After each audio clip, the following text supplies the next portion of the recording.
அவ்வளவுதான் நம்மள முடிச்சு விட்டீங்க போங்க. அட இருங்க பாய் மொமெண்ட்ட வந்து பார்த்தீங்கன்னா, உண்மை ஆயிருச்சுன்னே சொல்லலாம். அது என்ன விஷயம் என்னன்றத இந்த வீடியோல ஃபுல்லா சொல்றேன். நல்லா கேளுங்க. எஸ் இந்தியா வர்சஸ் ஆஸ்திரேலியா பெரிதும் எதிர்பார்க்கப்பட்ட சீரிஸ் பார்டர் கவாஸ்கர் ட்ரோஃபி வந்து பார்த்தீங்கன்னா, இன்னைக்கு ஸ்டார்ட் ஆச்சு. டே 1ல வந்து டாஸ் வின் பண்ண இந்தியா வந்து பார்த்தீங்கன்னா, பேட்டிங்க செலக்ட் பண்ணாங்க.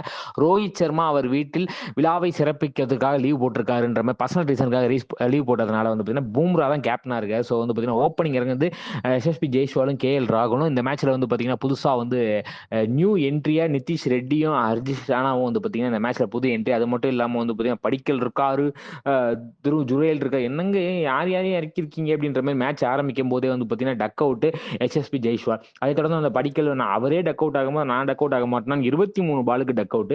அதுக்கப்புறம் விராட் கோலியும் கேஎல் ராகுலும் வந்து பார்த்தீங்கன்னா ஓரளவுக்கு பார்ட்னர்ஷிப் பில்ட் பண்ணுவாங்களா. எனக்கு விராட் கோலி தான் ரொம்ப நாளுக்கு முன்னாடி ஆஸ்திரேலியா போயிட்டாரு, பயங்கரமா ஆட போறாரு எதிர்பார்த்துட்டு இருக்கும்போது 5 ரன்ல மனுஷன் காலி.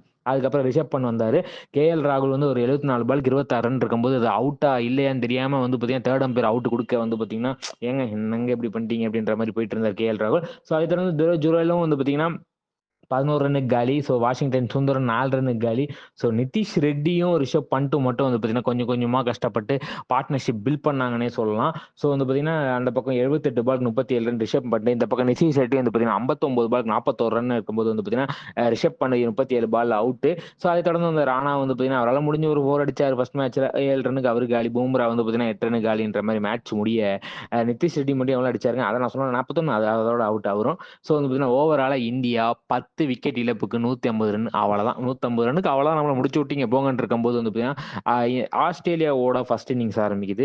அங்கதான் வந்து ட்விஸ்டேனே சொல்லலாம். உஸ்மான் கவாஜாவும் வந்து பார்த்தீங்கன்னா நேத்தனும் ஓப்பனிங் இறங்குனாங்க.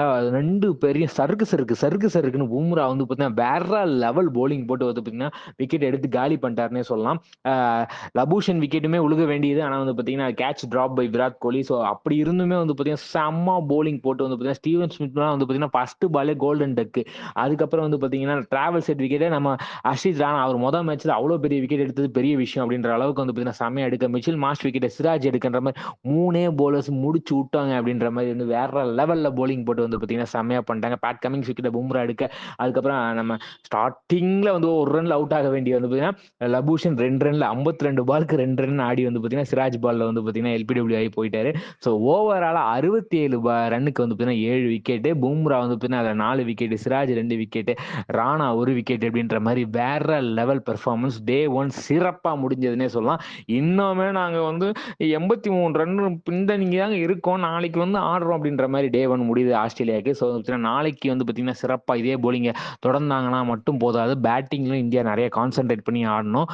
பழைய பழனிசாமியா திரும்பி வாங்க அப்படின்ற அளவுக்கு வந்து பார்த்தீங்கன்னா பர்ஃபார்மன்ஸை கொண்டு வாங்கன்னு சொல்லிட்டு இந்த வீடியோ உங்களுக்கு பிடிச்ச லைக் பண்ணி ஷேர் பண்ணுங்க, கமெண்ட் பண்ணுங்க, மறக்காம தினமும் சப்ஸ்கிரைப் பண்ணுங்க. நன்றி, வணக்கம்.